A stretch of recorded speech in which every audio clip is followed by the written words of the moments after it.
Assalamu alaikum. This is Shahriar Hussain, and it's your lesson number 37, Business Finance, Capital Structure. All right. This is the part number 5 of your final term syllabus. So ये lectures जो ये वाला part जो होगा वो depend करेगा आपके lecture number 37 और 38 के ऊपर, ठीक है। और इसके अंदर उसी तरह से जिस तरह पहले वीडियोस के अंदर आपको वो बताया गया है, चीज़ों को एक्सप्लेन करके समझाया गया है, और विद उसके जो आपके इम्पोर्टेंट्स थिंग्स हैं, जो इम्पोर्टेंट्स आपके पॉइंट्स हैं जो कि आपके पेपर्स के अंदर इंक्लूड हैं और वो आपके एग्ज़ाम के अंदर आ सकते हैं, उस चीज़ को भी हमने डिस्कस किया हुआ है। और इसको भी यहाँ पे भी इन chapters number 37 and chapter number 38 के अंदर इसको भी डिस्कस किया जाएगा। सो ये आपका कैपिटल स्ट्रक्चर आपका जो चैप्टर है ये पिछले ही चैप्टर की एक कंटिन्यूटी है, और इसमें सिर्फ हम वही पॉइंट्स देखेंगे जो कि आप एग्ज़ाम के पॉइंट ऑफ व्यू के लिहाज से इम्पोर्टेंट होंगे। और इसमें हम नंबरिंग की भी बात करेंगे कि कौन सा क्वेश्चन आ सकता है, उसके कितने मार्क्स होंगे, और जो क्वेश्चंस नहीं आएंगे उनको हम टच भी नहीं करेंगे। ऑलराइट, सो कैपिटल स्ट्रक्चर के अंदर वी विल डिस्कस देयर एक ये अंडरलाइन की गई लाइन है जो कि आपके एमसीक्यूज़ में आ सकती है। It said a particular debt equity ratio represent the optimal capital structure. जो डेट एंड इक्विटी रेशियो है वो जाहिर करती है ऑप्टिमल स्ट्रक्चर को, अगर if it result in the lowest possible weightage average cost of capital, ठीक है। अगर उसका जो लोएस्ट पॉसिबल रिज़ल्ट आउटकम जो उसका आएगा weightage average cost of capital का। This optimal capital structure is also called the firm target capital structure, ठीक है। सो द फाइनेंशियल लिवरेज, ठीक है। First point is your financial leverage. First of all we will discuss about what is leverage. Leverage क्या होती है? आसान अल्फाज में कहूँ कि अगर आप किसी से लोन लेते हैं, ठीक है, तो आप लिवरेज हो गए हैं, दैट्स ऑल, ठीक है। अगर आपने किसी से उधार लिया है तो आप लिवरेज हो गए, जिसे हम कहते हैं ना यार बोरवर, ठीक है। हम कहते हैं ना बोरवर कि ये बोरवर है कि इसने किसी लैंडर से क्या किया है, बोरो किया है, कुछ ना कुछ पेमेंट उसने बोरो की है, या कोई और थिंग कोई भी चीज़ उसने बोरो की है, ठीक है। सो अगर आपने किसी से कुछ चीज़ ली है या पेमेंट ली है तो आप लिवरेज हो गए हैं, ठीक है। अब फाइनेंशियल लिवरेज क्या होती है? बेसिकली फाइनेंशियल लिवरेज को भी हम इसी तरह से डिस्क्राइब करेंगे कि अगर आप फाइनेंशियली तौर पर किसी फाइनेंशियल इंस्टीट्यूट से या बैंक से कोई लोन लेते हैं अपनी कंपनी को फाइनेंस करने के लिए इन अ फॉर्म ऑफ डेट, ठीक है, डेट होगा वो, ठीक है। और उस डेट पे हमें ये भी पता है कि हमें कुछ ना कुछ इंटरेस्ट देना पड़ता है, ठीक है। तो हम इस चीज़ को कहेंगे कि ये हमारा फाइनेंशियल लिवरेज होता है। नेक्स्ट पॉइंट है इसमें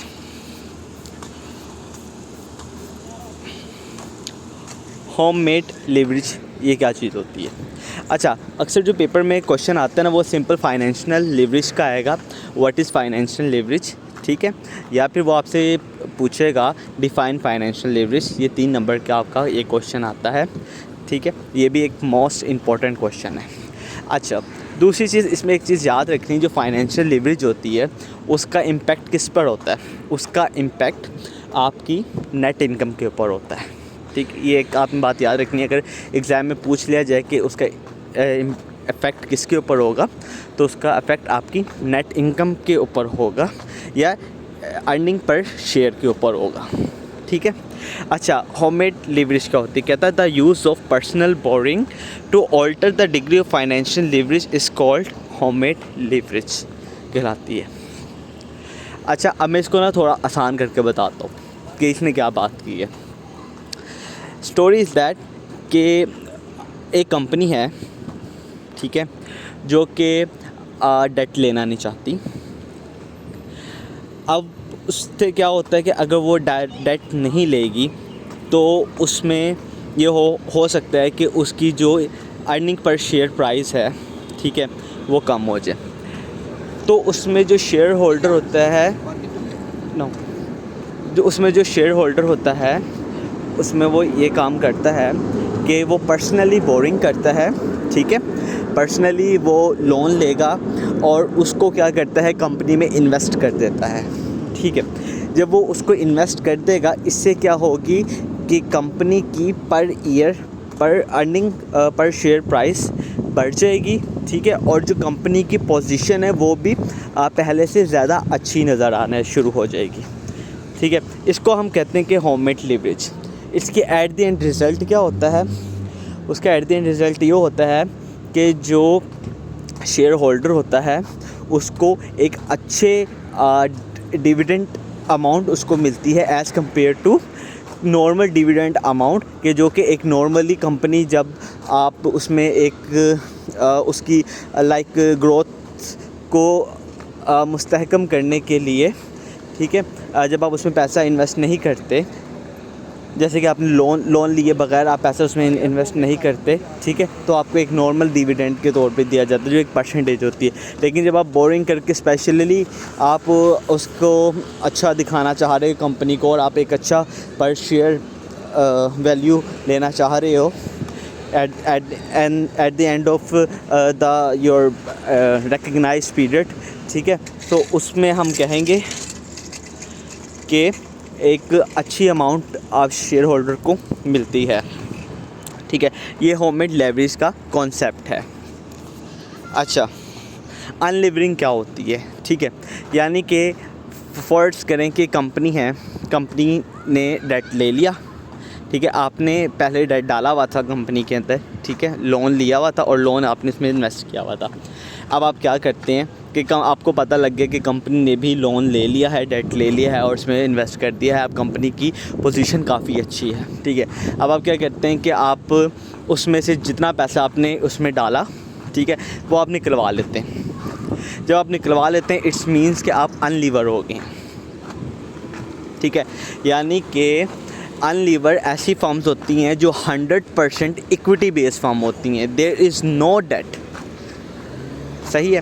तो अनलीवरिंग का ये कॉन्सेप्ट है। अच्छा, इसमें जो इम्पोर्टेंट चीज़ें हैं, इसमें सिर्फ फाइनेंशियल लीवरेज एक इम्पॉर्टेंट पॉइंट है जो कि आपको एक डेफिनेशन के तौर पर आएगा और इसके अलावा इसमें कुछ भी इम्पोर्टेंट नहीं है। लेकिन बाज़ औक़ात होममेड लीवरेज भी आपको देखने के लिए मिल जाती है 3 नंबर के क्वेश्चन के अंदर, बट जो मोस्ट इम्पॉर्टेंट था उसमें ये फाइनेंशियल लीवरेज था इस चैप्टर में। अच्छा जी, नेक्स्ट है M&M प्रोपोर्शंस, ठीक है। अब इसके अंदर आपका ये मोस्ट इम्पॉर्टेंट चैप्टर है और इसमें से तकरीबन 60% to 70% चांस होता है कि आपको लॉन्ग के अंदर क्वेश्चन देखने के लिए मिले। अच्छा, अब इसमें जो लॉन्ग होता है ना, उस लॉन्ग के अंदर भी आप देख लें कि 30 और 70 और 30% की रेशियो होती है। 2 तरह के लॉन्ग होते हैं। 70% आप इसमें देखेंगे कि आपको थ्योरेटिकल फॉर्म के अंदर लॉन्ग क्वेश्चन देखने के लिए मिलेगा और वो मैं अभी आपको आगे चल के बताता हूँ कि कौन से वो लॉन्ग क्वेश्चंस होते हैं जो आपको देखने के लिए मिलेंगे। अच्छा, और 30% आपको एक न्यूमेरिकल क्वेश्चन होगा जिसको हम अभी आगे जाके उसको सॉल्व भी करेंगे, जिससे आपको आइडिया हो जाएगा कि किस तरह से वो सॉल्व होगा। बहुत इजी क्वेश्चन होता है, इतना मुश्किल नहीं है। जिन्होंने WACC यानी कि weightage average cost of capital का जिनके पास कॉन्सेप्ट है, सेम एज इट इज़ वही कॉन्सेप्ट, एक छोटे से सा डिफरेंस फार्मूला होगा जिसमें हम कॉस्ट ऑफ इक्विटी को हम दूसरी तरह से कैलकुलेट करेंगे, जिसमें हमारे पास ओवरऑल फर्म की जो कॉस्ट ऑफ एसेट होती है वो उसमें शामिल होगी उस फार्मूले के अंदर।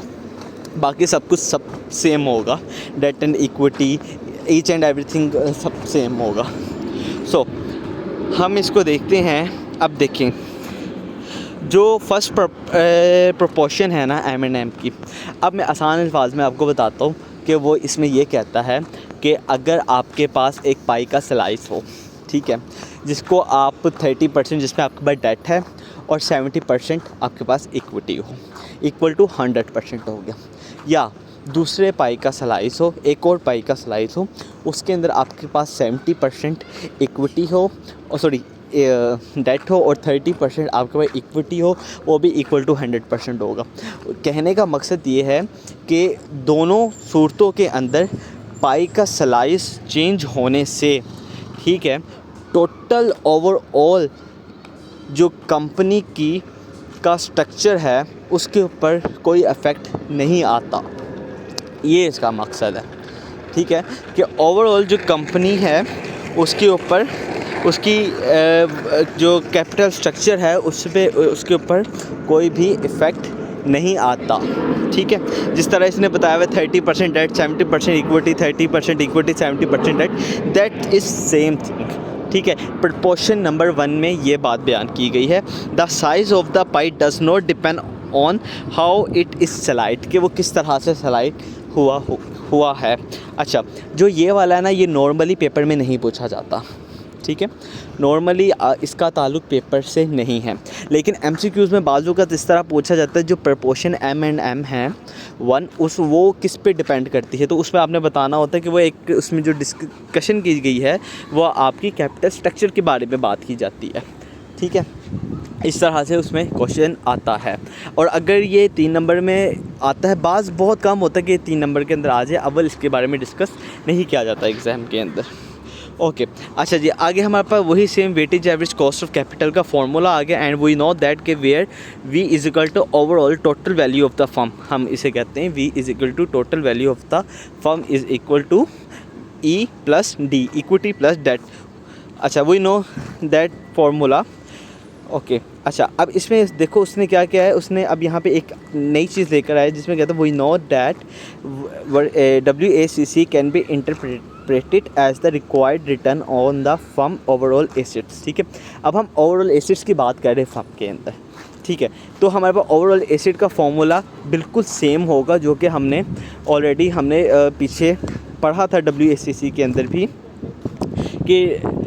अच्छा, एक और मैं इसमें एक कॉन्सेप्ट आपको बताता हूँ कि हम यहाँ पे इस चीज़ को भी देखते हैं कि इसमें हम ये कहते हैं कि जो हमारे पास WACC है, ठीक है, यानी कि weightage average cost of capital is equal to the cost of assets, ठीक है। ये याद रखना, ये आपसे ना MCQs में भी पूछा जा सकता है कि जो weightage average cost of capital है वो किसके इक्वल होता है, तो वहाँ पे डिफरेंट ऑप्शन हो सकती हैं। कॉस्ट ऑफ इक्विटी के इक्वल होता है, कॉस्ट ऑफ डेट के इक्वल होता है, कॉस्ट ऑफ एसेट्स के इक्वल होता है, ये कैपिटल स्ट्रक्चर के इक्वल होता है, ठीक है। तो उसमें आपने बताना है कि कॉस्ट ऑफ एसेट के इक्वल होता है, ये याद रखना, ये इंपॉर्टेंट चीज़ है, ठीक है। जो आपकी weightage average cost of capital होती है is equal to rate of asset के बराबर होती है। अच्छा, अब वो ये कहता है कि अगर मैं इस फॉर्मूले को रीअरेंज करूँ तो वो कहता है कि रेट ऑफ इक्विटी हमने अगर फाइंड करनी हो इस फॉर्मूले को रीअरेंज करके, तो हम कहेंगे कि cost of asset plus cost of asset minus cost of debt multiply by D/E, ठीक है।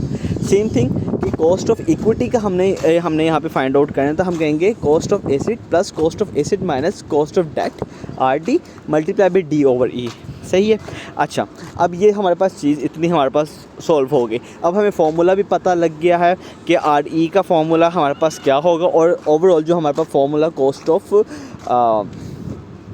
Weightage average cost of capital का जो फार्मूला है वही एज इट इज़ सेम था कॉस्ट ऑफ एसेट्स का फार्मूला। अच्छा, आपसे यह भी पूछा जा सकता है एग्ज़ाम के अंदर कि वो आपको एक 3 नंबर का क्वेश्चन देख के बस अगर उसने टेस्टिंग करनी, थोड़ा कॉन्सेप्चुअल बनाना हो, अगर मैं होता तो मैं ज़रूर ये क्वेश्चन एक ऐड करता कि राइट डाउन द फार्मूला, ठीक है, या राइट, इसी तरह मैं लिखता write down the formula of cost of equity, cost of asset, sorry, cost of asset का मैं फार्मूला इस तरह दे देता। तो काफ़ी स्टूडेंट्स कंफ्यूज हो जाते हैं, यार ये कॉस्ट ऑफ एसेट कहाँ से यहाँ पे आ गया, ठीक है। हमने इक्विटी पढ़ी, कॉस्ट ऑफ डेट पढ़ी है, अभी कॉस्ट ऑफ एसेट क्या है, तो ये एक है जिन्होंने ऊपर से पढ़ा हुआ होगा तो वो तो नहीं इस चीज़ को पहचान पाएंगे, लेकिन जिन्होंने थोड़ा डीपली कॉन्सेप्चुअल पढ़ा होगा दे नो डैट कि weightage average cost of capital is equal to the cost of assets, तो वो सेम फार्मूला लिखेंगे इसमें। अच्छा, ये अब एक और इम्पॉर्टेंट चीज़ है कि this second proportion tell us the cost of equity depend on 3 things, ठीक है। ये आपसे आपके MCQs में पूछा जाएगा कि जो प्रोपोर्शंस है, सेकंड प्रोपोर्शन की अब हम बात करें। देखिए फर्स्ट में हमने कैपिटल स्ट्रक्चर की बात की कि हमने कहा कि अगर 30-70 या 70-30 करके भी अगर आप उसको स्लाइस के अंदर पाई में अगर आप उसको डिवाइड भी करें तो इससे फर्म के ओवरऑल कैपिटल स्ट्रक्चर पे कोई डिफरेंस नहीं आता, कोई फ़र्क नहीं पड़ता। अब हम सेकंड की बात करें, सेकंड प्रोपोर्शन में हम कॉस्ट ऑफ इक्विटी की बात करें। अब उसने ये बात की, कॉस्ट ऑफ इक्विटी की बात करें, अब उसने आपको 3 चीज़ें बताई हैं कि कॉस्ट ऑफ इक्विटी जो डिपेंड करती है वो 3 चीज़ों पे करती है। अच्छा, और ये आपके एमसीक्यूज़ के लिहाज से बहुत इंपॉर्टेंट है, इस चीज़ को देखिए। पहली चीज़ है कि required return on firm asset, ठीक है, जो आपका RA है, required return of firm asset, ठीक है, एक RA पे आपका है, दूसरा आपके पास RD कॉस्ट ऑफ डेट, और तीसरा आपका DOA कॉस्ट ऑफ इक्विटी, ठीक है। ये 3 चीज़ों पे आपकी cost second proportion M&M second proportion में कॉस्ट ऑफ जो इक्विटी है वो 3 चीज़ों पे डिपेंड करती है। अच्छा, वो आपसे एक MCQ इस तरह से भी पूछ सकता है कि आपके M&M में जो सेकंड प्रोपोर्शन है वो किससे मुताल्लिक है, ठीक है, वो इससे भी पूछ सकते हैं कि एक ऑप्शन वो आपको इस तरह दे सकता है कि कॉस्ट ऑफ एसेट से मुताल्लिक है, दूसरी ऑप्शन वो दे दे कॉस्ट ऑफ डेट से मुताल्लिक है, तीसरी ऑप्शन कॉस्ट ऑफ इक्विटी से मुताल्लिक है, या चौथी ऑप्शन वो आपको दे सकता है कि कैपिटल स्ट्रक्चर से मुताल्लिक है, ठीक है। तो उसमें आपने बताना है कि जो M&M सेकंड प्रोपोर्शन है वो कॉस्ट ऑफ इक्विटी से रिलेटेड है। ऑलराइट, अच्छा, हमारे पास ये 3 चीज़ें होती हैं और तीनों में से ये ऑल ऑफ द अबव करके भी ये पूछ सकते हैं MCQs में, तीनों को इकट्ठा करके, या एक्सपेक्ट में भी जाके वो पूछ सकता है कि कोई तीनों में से, यानी कि एक्सपेक्ट में इस तरह पूछेगा कि इनमें से नहीं है, तीनों दे दो और चौथी कोई कैपिटल स्ट्रक्चर दे दे, तो आपने बताना है कि कैपिटल स्ट्रक्चर इन तीनों में से नहीं आता, ठीक है। अच्छा, अब ये जो ग्राफ है, इस ग्राफ को थोड़ा सा हम समझ लेते हैं, जो कि बहुत इजी इसने बताया हुआ है। देखिए जी, आपकी जो हॉरिजॉन्टल साइड है वो है कॉस्ट ऑफ कैपिटल की, और वर्टिकल साइड पे डेट इक्विटी रेशियो है, ठीक है। अब देखो, अब हम ये जो बात करते हैं, हम ये कह रहे हैं कि इस प्रोपोर्शन में अभी फ़िलहाल के लिए हम कहते हैं कि इसके अंदर ज़ीरो टैक्स रेट है, इसमें कोई भी टैक्स रेट नहीं है, हमारा कोई भी टैक्स इसके अंदर एप्लीकेबल नहीं है, ज़ीरो टैक्स रेट है। अच्छा, इस सूरत में अब देखो कि पहले एक तुम्हारे पास स्ट्रेट लाइन आई है, वेटेज एवरेज कॉस्ट, जिसको इसने इक्वल कहते हैं कि ये कॉस्ट ऑफ एसेट के बराबर है, और RD कॉस्ट ऑफ डेट वो इसके इसलिए बराबर आई है, ठीक है, वो इसकी इसलिए बराबर आई है क्योंकि हमने अज्यूम किया है कि हमने इस अज्यूम यहाँ पे ये किया है कि हमारे पास ज़ीरो डेट है, कंपनी के पास ज़ीरो डेट है, कंपनी ने कोई भी डेट नहीं लिया, ठीक है। और RE रेट ऑफ इक्विटी इसलिए इसमें हायर है कि क्योंकि ऑलरेडी कंपनी के पास इक्विटी है, ठीक है, वो स्टेबल कंपनी है, इसकी वजह से उसका जो ग्राफ है वो एक हाई नोट पे जा रहा है, ठीक है। ये इजीली आपको आई थिंक सो समझ आ गया होगा। अच्छा, अब ये देखो, इसकी एक एग्जांपल है, ये वाला है, इस तरह से आपको एक सिनेरियो आएगा पेपर के अंदर, क्वेश्चन आएगा, इतना बड़ा क्वेश्चन नहीं होगा वो छोटा सा क्वेश्चन, लेकिन इन्होंने काफ़ी डिटेल से बताया हुआ, इतनी डिटेल्स उसमें भी नहीं होगी, सीधा बातें उसने आपके साथ शेयर की होंगी, और ये वाला वो क्वेश्चन होगा, इसी फार्मूले के ज़रिए आपको पेपर में भी आ सकता है, इस चीज़ को आपने नज़रअंदाज नहीं करना। अच्छा, और जब ये क्वेश्चन आएगा तो वो उसमें आपको बताएगा। देखिए, अक्सर लोग स्टूडेंट्स आप मुझसे सवाल करोगे बाद में जाके कि सर अभी हमने पिछले लेक्चर्स के अंदर भी आपने हमें बताया कि WACC की जब हमने वैल्यू फाइंड करनी थी तो आपने कहा कि RE की आपको वैल्यू फाइंड करनी पड़ेगी, फिर आप वो फार्मूले में लगाओगे, और हमने वहाँ पे एक प्रैक्टिकल क्वेश्चन भी किया था जिसमें RE की हमने वैल्यू फाइंड आउट की, उसके बाद हमने उसको weightage average cost of capital के फॉर्मूले में पुट किया, एट द एंड हमने रिजल्ट निकाला। अच्छा, अब इसमें भी हमने RE की वैल्यू फाइंड करनी, तो अब हम कंफ्यूज हो जाएंगे कि हमने RE का कौन सा फॉर्मूला लगाना है। देखो, जब वो इस RE की बात करेगा ना तो उसमें वो लिखेगा M&N प्रपोर्शन 2, ठीक है।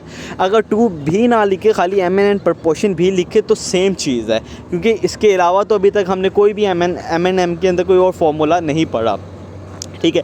अब तुम इस चीज़ को समझ लो। अब इसने क्या बताया, कहता है कि RCD corporation has a weightage average cost है उसकी 12%, इग्नोरिंग टैक्स, उसने कहा इग्नोर कर दो टैक्स, ठीक है। अगर टैक्स इसमें ऐड हो जाएगा तो क्या होगा, ठीक है, हमारे पास क्या होगा, D/E आ गया, मल्टीप्लाई बाय RD 1 - TC यही वही फार्मूला जो हमने लास्ट लेक्चर में weightage average cost of capital के अंदर जब हमने कहा था, अगर हमारे पास टैक्स शील्ड हमारे पास हो, ठीक है, टैक्स होगा तो जाहिर सी बात है हमें फ़ायदा होता है, एदन हम टैक्स शील्ड उसको यूज़ करते हैं। जब हमारे पास टैक्स शील्ड होगी तो हम RD/E multiply by RD1 minus TC, ठीक है, कॉर्पोरेट जो टैक्स था हमारे पास, हम उसको माइनस कर देंगे। और लास्ट चैप्टर के जो एग्जांपल में हमारे पास कॉर्पोरेट टैक्स था वो 34% था, ठीक है। आई होप जिन्होंने वो लेक्चर अच्छे से सुना होगा उनको याद होंगी ये बातें। अच्छा, अब देखो उसने, ठीक है, 12% इग्नोरिंग टैक्स का, इसने कहा इट कैन बोरो एट 8%। उसने कहा हमने 8% क्या ले लिया, उस कंपनी ने लोन ले लिया, ठीक है। कॉस्ट ऑफ डेट आपके पास आ गई 8%। कहता है assuming that RCD has a target capital structure of 80% equity. अब आपको 80% की इक्विटी आ गई एंड 20% से डेट आ गया, ठीक है। D/E, ठीक है, equity ratio, D/E equity ratio, ये वो वाली इक्विटी है, ठीक है। अच्छा, what is cost of equity. उसने कहा आप कॉस्ट ऑफ इक्विटी क्या होगी, ठीक है। कॉस्ट ऑफ इक्विटी और इक्विटी दो डिफरेंट थिंग्स हैं, ठीक है। इक्विटी ओवरऑल फर्म की इक्विटी की बात करते हैं, कॉस्ट ऑफ इक्विटी हमारे पास भी ओवरऑल फर्म की इक्विटी होती है, लेकिन हम उसको कंपेयर करते हैं अपने डेट के साथ, कॉस्ट ऑफ डेट के साथ, ठीक है। अच्छा, 80% उसने वो हाँ, हमने इसमें जो कॉस्ट ऑफ इक्विटी है RE को हमने फाइंड आउट करना है, ठीक है। What is the cost of equity if the target capital structure is 50% equity. अच्छा, अब देखो, अब ये दूसरा सिनेरियो, एक क्वेश्चन में उसने दो सिनेरियो पूछे। एक के अंदर तो उसने आपको बताया कि इक्विटी आपकी 80% है और डेट आपका 20% है। इसमें खाली आपको बताया कि आपके पास 50% इक्विटी है, डेट का आपको नहीं बताया, तो इसमें कंफ्यूज नहीं होना। अगर 50% इक्विटी तो 50% ही डेट है।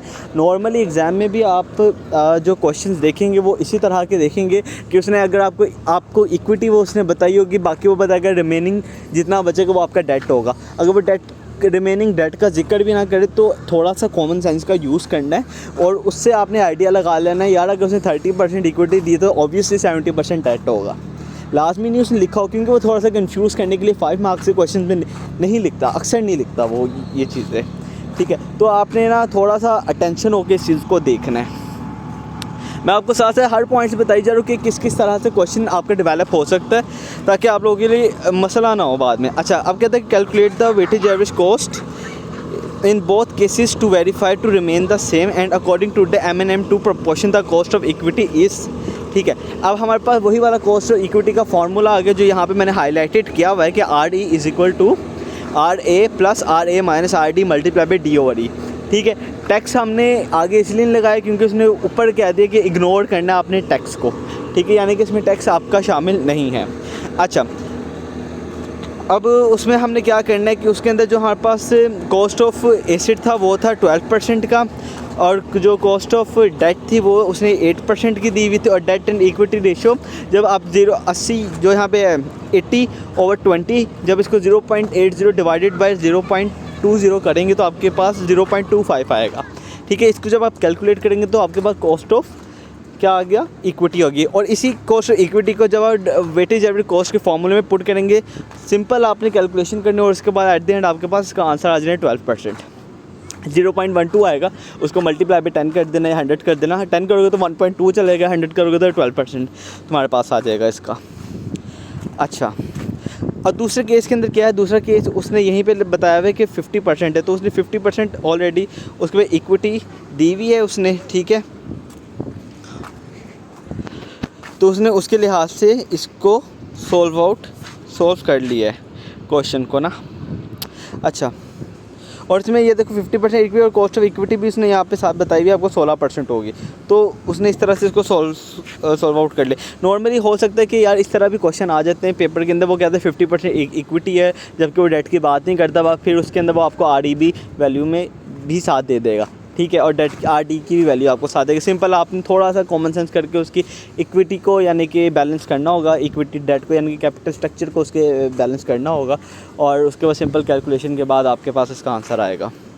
अच्छा, बिजनेस एंड फाइनेंशियल रिस्क। अच्छा, ये बहुत ज़्यादा इंपॉर्टेंट टॉपिक है ये, जिसकी मैं बात आपसे स्टार्टिंग में की थी कि थ्योरेटिकल आपको पोर्शन में जो लॉन्ग आएगा वो यही लॉन्ग आएगा कि business, write down the difference between business and financial risk.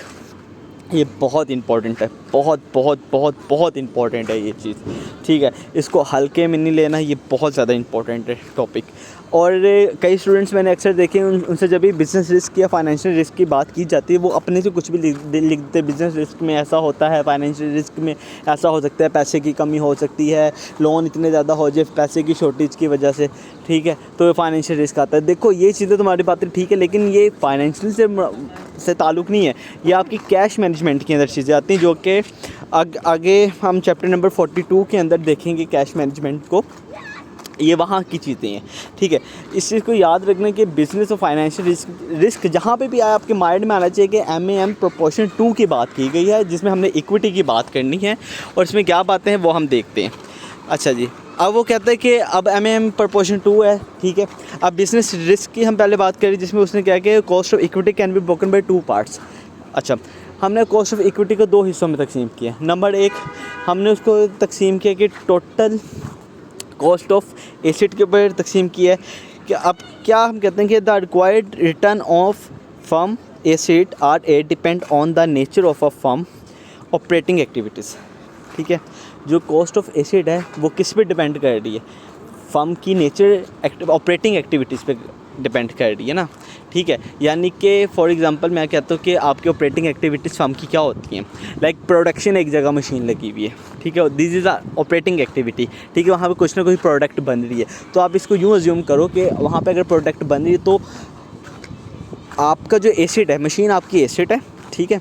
तो आप उस एसेट से कितनी ज़्यादा इफ़ेक्टिवली उसको आप यूज़ कर सकते हो, ठीक है, और अपनी प्रोडक्शन के अंदर, ठीक है, इफ़ेक्टिवली आप उसको कितना अच्छा यूज़ कर सकते हो कि आपका जो एसेट है वो लॉन्ग टर्म चले, ठीक है, और हायर प्रोडक्शन आपको प्रोवाइड करे, ठीक है। आप इसको इस तरह अज्यूम करके समझ लो।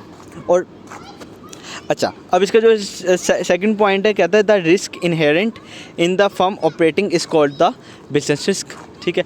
अगर कोई आपके ऑपरेटिंग एक्टिविटी के अंदर, ऑपरेशंस ऑफ अ फर्म के अंदर कोई आपके पास रिस्क आ जाता है, इनहेरिट हो जाता है, ठीक है, उसको आप कहोगे कि हमारा आपका बिजनेस रिस्क है, ठीक है। ये सिंपल MCQs पे एक छोटा सा बनता है, ये इसी तरह आएगा, the risk inherit in the firm operation is called dash, तो आपने उसको बताना है कि ये आपका बिजनेस रिस्क होगा। अच्छा, और दूसरी चीज़ जो बिजनेस रिस्क होता है, वी नो दैट कि ये सिस्टमेटिक रिस्क में आपके पास आता है। अच्छा, 2 चीज़ें हमने इसके अंदर पढ़ी, ठीक है। अच्छा, दूसरी चीज़ है amend proportion 2 show that the firm cost of equity broken 2 parts, सही है। अब देखो, एक ही हमारा फॉर्मूला है इक्विटी वाला, RE वाला, ठीक है, उसमें उसने 2 पार्ट्स लिए। पहले पार्ट में उसने कॉस्ट ऑफ एसेट की बात की, ठीक है। फिर उसने दूसरे पार्ट में आपको बता दिया कि आगे आपके जो ऑपरेशन है, देखो तुमने कहा कि कॉस्ट ऑफ एसेट जो है वो डिपेंड करता है ऑपरेशंस के ऊपर, ऑपरेटिंग एक्टिविटीज़ के ऊपर। उसने कहा अगर तुम्हारी ऑपरेटिंग एक्टिविटी के अंदर कोई रिस्क आ जाता है, इनहेरिट हो जाता है, तो उसको तुम बिज़नेस रिस्क कहोगे, ठीक है। फिर उसने बिज़नेस रिस्क का कह दिया, यहाँ पे वो खामोश नहीं हुआ, उसने आगे तुम्हें एक्सप्लेन भी कर दिया, दोबारा तुम्हें याद दहानी करवा दी कि जो ये तुम्हारा बिज़नेस रिस्क होता है ये सिस्टमेटिक रिस्क होता है, ठीक है। अच्छा, दूसरी बात उसने यहाँ पे क्या की, दूसरी बात उसने ये की कि M&M जो प्रोपोर्शंस हैं उसकी आगे की उसने जो एलिमेंट्स थे उसने उसको ले लिया, ठीक है, RA minus RD multiply by D over E को लिया, ठीक है। कहता है कि is determined by the financial structure. अब इन 2 पॉइंट से हम फर्म का फाइनेंशियल स्ट्रक्चर को हम उसको कैलकुलेट करते हैं, उसका हम फाइनेंशियल स्ट्रक्चर मालूम करते हैं, ठीक है। RA minus RD multiply by D over E is determined by the financial structure. ये तुम्हें MCQs में भी पूछा जा सकता है कि लाइक पूछा जा सकता है how to determine the financial structure. नीचे तुम्हें इस तरह से पॉइंट्स दिए हुए हो, तो तुम लोगों ने इसको याद रखना है कि RA minus RD multiply by D over E तुम्हारा फाइनेंशियल स्ट्रक्चर में आएगा। अच्छा, for an all equity from the this component is 0, ठीक है। अगर देखो तुम्हारा टोटल इक्विटी हो, तुम्हारी फर्म टोटल इक्विटी हो, तो तुम्हें उसमें डेट की ज़रूरत पड़ेगी नहीं, ठीक है। जब डेट की तुम्हें ज़रूरत ही नहीं पड़ेगी तो ये तमाम जो ऊपर वाली इक्वेशन है वो इक्वल टू ज़ीरो हो जाएगी, क्योंकि डेट तुम्हारा ज़ीरो होगा, ज़ीरो ओवर इक्विटी ज़ीरो, और ज़ीरो को जब तुम R A minus R D की वैल्यू से मल्टीप्लाई करोगी वो भी सारी ज़ीरो हो जाएगी, ठीक है। इसलिए उसने बताया कि दिस कंपोनेंट इज़ ज़ीरो। तीसरी क्या बात करता है, कहता है the increase in debt financing rises, ठीक है। अगर तुम बहुत ज़्यादा डेट ले रहे हो, तुम्हारे राइज कर रहे हो, the required return on equity because the risk borne by the investor increases, ठीक है। देखो सीधी बात है, अगर तुम बहुत ज़्यादा, तुम्हारी एक फार्म है, अब तुम्हारी फार्म बहुत ज़्यादा लोन लेना शुरू करती है, डेट पे वो डिपेंड करना शुरू करती है, ठीक है, तो तुम्हारे लिए रिस्क बढ़ गया, क्योंकि तुम्हारे पे जितना डेट है वो तो बढ़ता जाएगा, तुम्हारे पास कैश आ नहीं रहा। जब तक तुम्हारे पास कैश नहीं आएगा तो तुम क्या करोगे, तो तुम अपने एसेट्स में इन्वेस्टमेंट नहीं करोगे। जब तक तुम एसेट में इन्वेस्टमेंट नहीं करोगे तो तुम इक्विटी को डेवलप नहीं अपनी करोगे, ठीक है। तो उससे क्या होगा कि एट द एंड तुम इतने एबल ही नहीं हो कि तुम अपनी जो क्या कहते हो कि अपनी फर्म को तुम डेट से छुटकारा दे सको। फिर तुम कहाँ पे चले जाओगे, आहिस्ता आहिस्ता करके बैंकरप्सी की तरफ चले जाओगे। वहाँ पे तुम्हारी बैंकरप्सी कॉस्ट एप्लीकेबल होना शुरू हो जाएगी। वो हम पढ़ेंगे बैंकरप्सी कॉस्ट क्या होती है, नेक्स्ट लेक्चर उसी का है बैंकरप्सी कॉस्ट का, उसको हम वहाँ पे डिस्कस करेंगे। सो अभी तक फ़िलहाल इतना ही था, ठीक है। This extra risk is called the financial risk, इसको आप फाइनेंशियल रिस्क कहते हो। बेसिकली तुमसे वो फाइनेंशियल रिस्क पूछ ले, अगर तुम भूल भी जाओ कि यार ये इक्वेशन थी, ये क्या थी, सिंपल उसको बताओ। अगर कोई भी कंपनी हद से ज़्यादा डेट लेना शुरू कर देगी, ठीक है, जो कि उसके लिए एक रिस्क है कि वो बाद में उसके लिए मुश्किल है कि वो डेट उसका उतार सके, ठीक है, और अपनी फर्म को इक्विटी, टोटल इक्विटी के ऊपर लेकर आ सके, ठीक है। तो जो ये एक्स्ट्रा एक तुम्हारे पास रिस्क आ गया, इसको तुम कहते हो कि तुम्हारा फाइनेंशियल रिस्क है। बिजनेस रिस्क की तुम्हें होपफुल समझ आ गई होगी। कॉस्ट ऑफ एसेट जो डिपेंड करती है तुम्हारी ऑपरेटिंग एक्टिविटी के ऊपर, और जो तुम्हारी फर्म की ऑपरेटिंग एक्टिविटी है या ऑपरेशंस हैं, ठीक है, उसके अंदर कोई भी रिस्क इनहेरिट हो जाए तो जिसको तुम कहते हो बिजनेस रिस्क होता है, और वो डायरेक्टली तुम्हारा किससे मिलता है, सिस्टमेटिक रिस्क से, ठीक है। अच्छा, अब नीचे देख लो उनका कॉर्पोरेट टैक्सेस एंड कैपिटल, ठीक है, डेट फीचर्स इसने बात कर दी है। अच्छा, कहता है कि interest paid on debt is tax deductible, ठीक है, आप बेनिफिट फॉर अ फर्म, ठीक है। अच्छा, ये नॉर्मल बातें जो हम पहले भी कर चुके हैं, इसको मैं मज़ीद नहीं समझा रहा, इसको सिर्फ मैं पढ़ के आगे जा रहा हूँ। अच्छा, failure to meet debt financing में lead to bankruptcy a cost of debt financing, ठीक है। ये वही वाली बात है जो ऊपर फाइनेंशियल की रिस्क की बात में कर रहा था कि failure to meet debt financing में लीड टू बैंकरप्सी कॉस्ट। तुम बैंकरप्सी की तरफ जा सकते हो अगर तुम जो डेट वगैरह है वो तुम ना उतार सके। और अच्छा, फिर उसके बाद देखो आगे तुम्हारे पास ये जो इसने बताया ना, देखो earning per EBIT firm you का 1000 था, इंटरेस्ट रेट 0 है, उसका टैक्स एबल इनकम 1000 है, टैक्स 30% है, और नेट इनकम तुम्हारे पास 70% है, ठीक है। इस तरह ये छोटे बताए, ये इंपॉर्टेंट नहीं है, ये चीज़ें नहीं पूछी जाती पेपर में। Tax interest tax shield, you know that कि ये चीज़ क्या होती है, ठीक है। हमेशा जो टैक्स शील्ड होती है वो आपको एक मतलब कि बचाती है एक बहुत बड़ा टैक्स देने से, ठीक है। तो ये हमेशा हर फर्म के लिए प्रॉफिटेबल रही है। अच्छा, अब देखो उसने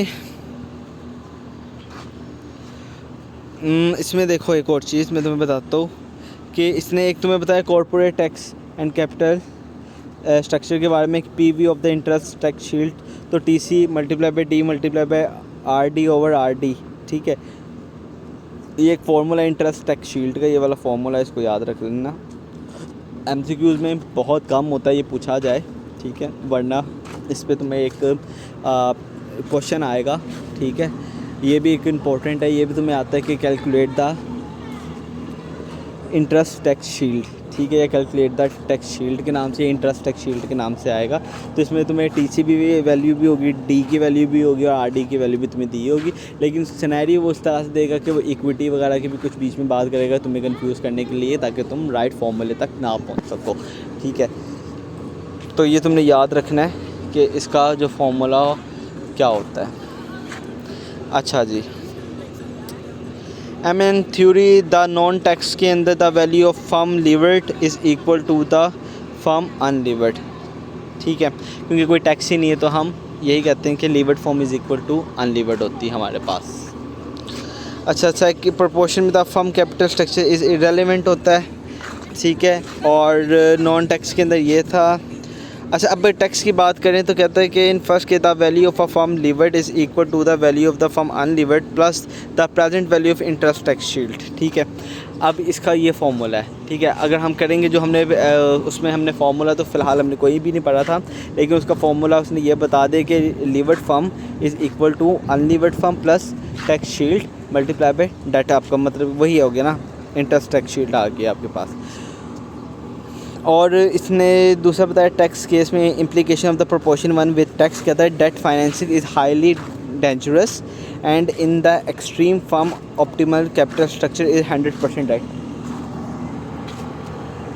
अ फर्म वेटेज एवरेज को decrease as the firm relies more heavily on debt financing, ठीक है, जैसे जैसे जो फर्म में आपकी डेट लेती रहेगी तो आपका जो weightage average cost of capital है वो कम होता रहेगा, ठीक है। आई होप आपको ये दो लेक्चर समझ आ गए होंगे। कोई भी क्यूरी हो इन दो लेक्चर से रिलेटेड तो आप मुझसे कमेंट में भी पूछ सकते हैं, मेरे ग्रुप में मुझसे पूछ सकते हैं, और अगर आपको ये वीडियो अच्छी लगे तो इस वीडियो को लाइक कीजिएगा, चैनल को सब्सक्राइब करना मत भूलिएगा, और अपने जो सबॉर्डिनेट स्टूडेंट्स हैं उनके साथ ज़रूर शेयर कीजिएगा ताकि वो पेपर इसका सॉल्व आउट कर सकें। अब तक के लिए इतने ही। नेक्स्ट लेक्चर में हम आपसे बात करेंगे लेसन नंबर 39 बैंक्रप्सी कॉस्ट, ये क्या होती है, इसमें क्या चीज़ें इंपॉर्टेंट हैं वगैरह वगैरह। सो अब तक के लिए इतने ही। अल्लाह हाफ़िज़, फ़ी अमान अल्लाह।